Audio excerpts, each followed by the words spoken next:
All right, guys, what's going on? How's everybody doing today? Mike from Skill of Strength. We're gonna go over some quick tips on the kettlebell snatch. Now, fantastic exercise.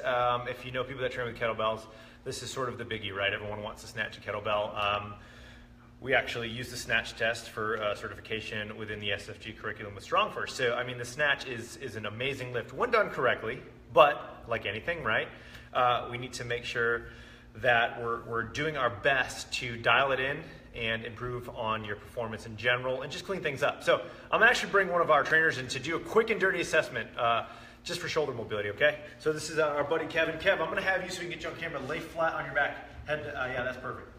So guys, there's a bazillion different ways that you can assess things, right? We're just gonna do a quick and dirty shoulder mobility assessment. Obviously, if you can, get a whole FMS, etc. But here's what we're gonna do right now. So I'm gonna have Kev just go feet shoulder width apart, fantastic, okay?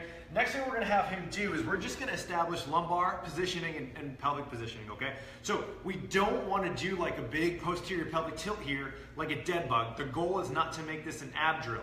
So what we're trying to do is recreate neutral here, okay? So make sure he has his normal lordotic curve, okay? Now what we're gonna do is we're just gonna ask him to raise his hand overhead and try to get his bicep by his ear. Now what we're looking for is, can he get to that position, bicep by the ear, without flaring his rib cage, elevating the rib cage? You may see a little bit of it, but can he also get down there without excessive tension excessive flexion in the elbow, okay? So he's just gonna come all the way up, he's gonna go overhead, and can he maintain this? Okay, not bad. He's a little tight, to be honest. A lot of people are pretty tight in the overhead position as well. So a little bit of work and he'd be fine there. So guys, that's a quick and dirty assessment. So we'll come back. Again, first thing is establish rib cage and lumbar positioning. Not in this big arch, not in a big posterior tilt, fine neutral, okay? We're paying attention to the ribs here, and we're also paying attention to the arm that's going into the overhead position. So again, look at the ribs. Come on, Kev, bring your hand up overhead. Awesome. Very cool and good. One other little trainer tip here.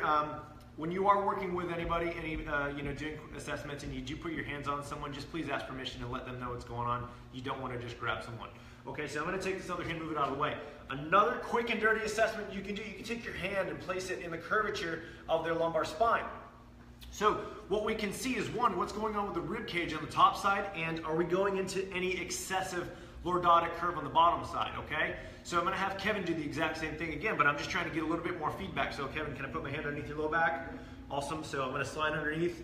Good, he's got good curvature here. I can feel what's going on. So I'm trying to see if that space with his lumbar curve gets actually bigger or not. So I'm going here and here, and I'm just paying attention to what's going on the front side here, and then go ahead and lift, boom.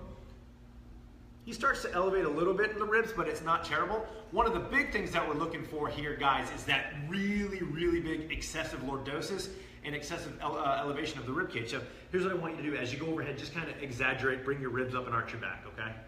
So this is what we're looking for, guys, is that big extension. Look, so he's gaining shoulder flexion, but he's really not moving from the shoulder. He's borrowing mobility from his lumbar spine, pelvic area, and rib cage. So guys, this is really a false sense of shoulder mobility, inappropriate shoulder mobility, because he's getting there by throwing his low back under the bus and elevating his rib cage. Okay, in other words, it's easy to get there, right? But again, guys, this is a really bad strategy to gain overhead mobility. So just quick and dirty assessment there, okay? Thanks, buddy. So, guys, again, full FMS screen is highly, highly recommended to see, what the weak links are. Couple other things we want to focus on. People are doing snatches, and for some reason people think you have to go crazy fast. Like everything is like, I got a snatch test and have this crazy fast cadence. That's wrong. When you're developing a technique, you want to go crisp, clean, you want to take your time, okay? So one of the things that we see all the time in snatches is this.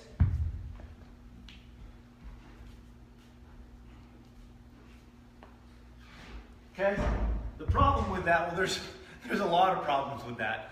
But the problem is we're never actually achieving a lockout. The kettlebell's going overhead, but it's just crap form. So here's what I want you to think about when you're practicing the snatch at the beginning. Okay, one, am I stacked? Because remember, when you get a kettlebell overhead, it's not just the shoulder that's supporting you, it's your whole body. So your whole body, your whole structure is supporting the load, not just the shoulder. So we bring that kettlebell overhead, are you, is the bicep by the ear? What's going on with the rib cage? Again, are you here? If you're here, not good because you're in lumbar extension. We want to make sure that you concentrate the pelvis. Okay?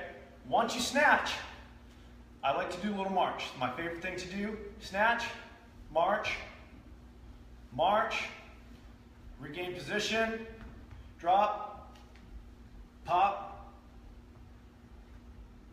march, march. Guys, it's just a simple way to maintain the integrity of the overhead position, okay? Very, very simple. Even right now, I'm a little tight. I could actually use a little bit of shoulder mobility work to own that a little bit better, but the most important thing is that once we're overhead, we lock it down. So snatch, march, march, reestablish foot position, and then go from there. That's a biggie. One of my other favorite ways to solidify the overhead position is to a body turn. So in the video here, looks like my left, but I'm snatching with my right. I'm gonna snatch up. Now, if it's in the right arm, you're gonna do a total body rotation in that position. Okay, and then boom, and look. So the hips are gonna turn a little bit, upper torso is gonna turn a little bit, and then go from there. So you can add the body rotation in with a little bit of supination on the front side, and then you can rotate that, and you can find a sweet spot where you feel like you're backing the shoulder. So snatch it up. If you're snatching on the right side, rotate to the right. If you're snatching on the left side, you're gonna rotate to the left. Now, last but not least, guys, hand positioning. I see it all the time. You do a whole bunch of snatches, and your hands are absolutely destroyed. That's completely unnecessary, okay? You do not need to destroy your hands snatching a kettlebell. Now, one of the reasons why we see this is I'm gonna bring the kettlebell in, is look. They keep the kettlebell in the fat part of their hand for the duration of the snatches. And the problem with that is when you keep it in that the whole time, first of all, it's a strong grip, I get it. But if you keep it here, you start pinching on those calluses, guys. And listen, if you wear like even a wedding band, which I don't have mine today, sorry, honey, I love you. I am married, so I don't want any more PMs. I get this all the time. No, but if you do wear a ring, it's going to pinch those calluses, right? So we need to make sure you've got flat calluses, but we want to make sure that at the top of the snatch, you're here. You're in the fat part of your hand, or the press grip. Now, when the kettlebell drops, we slide over those calluses into the hook. So it actually dances in between those two positions, okay? So the hook position, where your fingers are hooking, that's actually on the downswing. And then on the upswing, we're on the fat part of the hand. And that's really, really important that we learn how to basically dance over that to make sure that we're not destroying our hands, okay? So how do we practice this?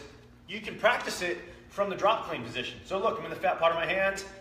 You can see that as I drop, I just switch into the hook. And I switch back up. So I'm back here, hook, and I'll see if I can actually do it real low here. So look, I'm in the fat part of the hand. I'm just gonna open up here. Fat part, not in the hook. Now I'm in the hook. Okay? So fat part and hook. All right, now that's just in an open kneel position, but it's really important that we understand that we need to dance between those two positions. If you don't, you're gonna rip up your hands, and it's just gonna be obnoxious, and it's gonna cut into your training time, and it's gonna make for really cool Instagram pieces, because you can say that you train like a beast. I actually think you're training like an idiot, but that's okay, that's another story.